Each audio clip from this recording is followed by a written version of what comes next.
Hello, my name's Duncan and welcome across to Back Away from the Donkey and Back to Books. And today we're going to have it's just a bit of an idea I had. I'm not the biggest horror reader in the world. I've read little bits, and obviously science fiction and both fantasy, two of my favourite genres, do overlap that area a lot, but it's not a genre that I really go for. So I was thinking of books that aren't really horror books, that are suitable for the Halloween season, that give either that spooky feel or are a bit brutal or just sort of can sort of give that feeling to a degree. Does that make sense? So I'm going to start off with one book that I've not got in front of me because I couldn't find my copy of it, and we will start with Robert Silverberg, the famous Robert Silverberg, and The Book of Skulls. Now, The Book of Skulls was written in 72-ish, I think. I first read it in the mid-80s, and it's about a group of friends who discovered this old manuscript about basically the Book of Skulls, about this monastery in the Arizona desert where you can get immortality. I think it's classified technically as a science fiction book, whether it's science fiction, fantasy or not. But part of the back thing of this is, out of every 4 people who go, only 2 will gain immortality. One will sacrifice themselves, and one of them will be sacrificed. And that is what's written within this. And it's about their journey there, and it's about when they get there as well. It's an idea that's been used around a few times, I think, in different sort of ancient scrolls bringing immortality. But Robert Silverberg, his writing has gone across for historical fiction, science fiction, fantasy. So he's written across all genres and even sort of non-fiction. It's a good read, very interesting. I've not read it for quite a long time, but it's a story that I always remember, sticks in my brain, and it gives that sort of creepy feel that you almost want around Halloween.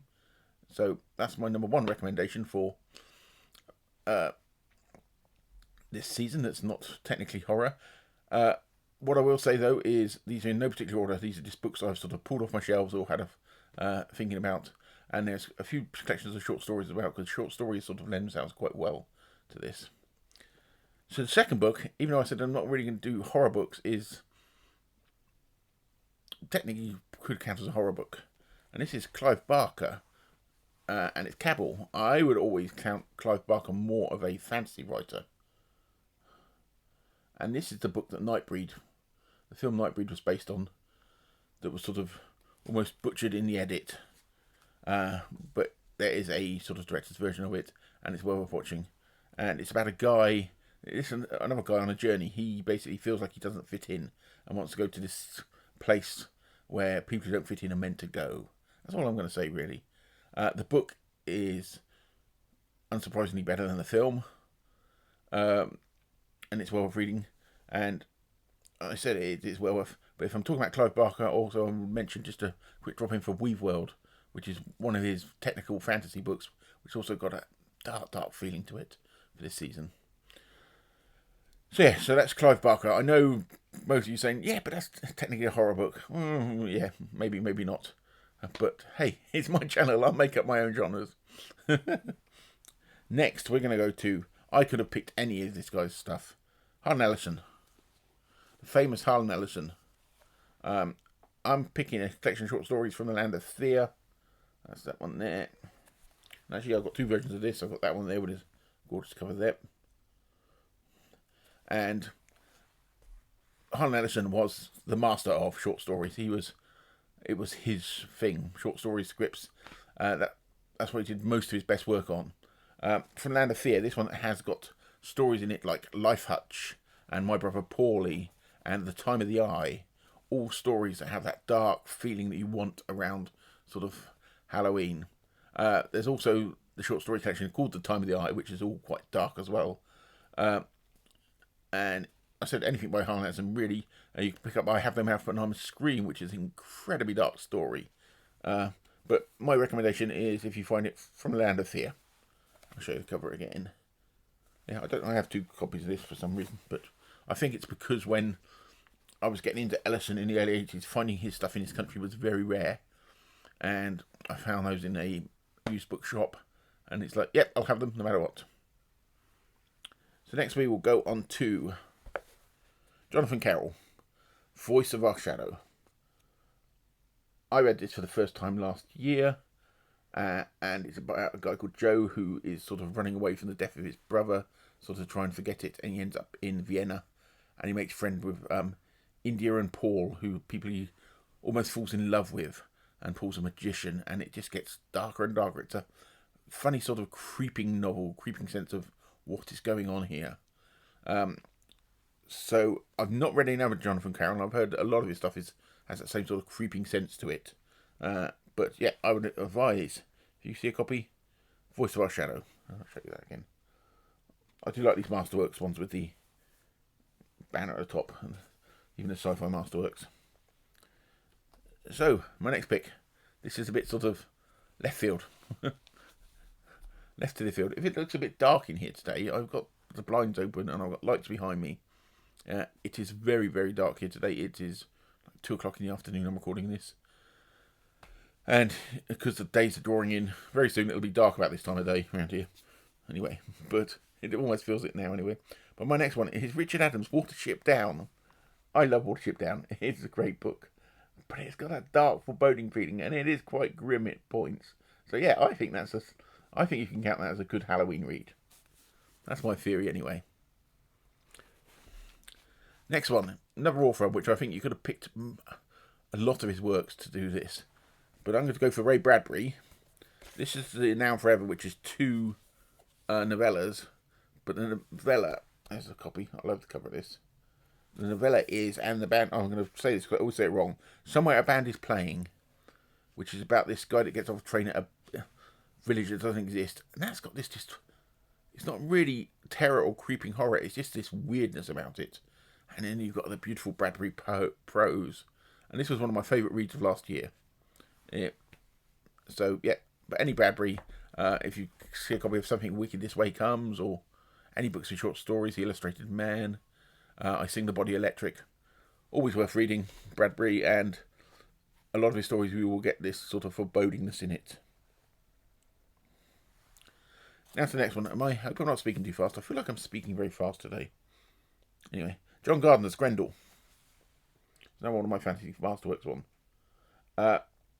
This is a great book. It is the story of Beowulf, but from the monster's point of view. And it is great. If you know of the rock band Marillion, in the early 80s when they first started up, they did a song called Grindle, and it was about 20 minutes long, and it is based on this book, and it is fabulous because I'm a big fan of this. But yes, the book Grindle, John Gardner, worth reading. And for your next one, I'm sort of skipping all around my bookshelves here, and it's another Masterworks one, but this is a Sci-Fi Masterworks one, but one of the original ones. It is Michael Moorcock, Behold the Man, and this is about a guy who time travels back to Palestine before the birth, around about when Jesus Christ was there, and he finds that Jesus is a bumbling idiot, and he wants to find out what's going on. But that's what I'm going to say. It's Michael Moorcock. It's going to be dark, isn't it? Because you can count the Elric ones. For me, would be a sort of Halloween read as well. But this is good. It's quite a short book as well, this. It is 120 pages long. But yes, Michael Moorcock, Behold the Man. I think it's getting darker in here now. What's going on out there?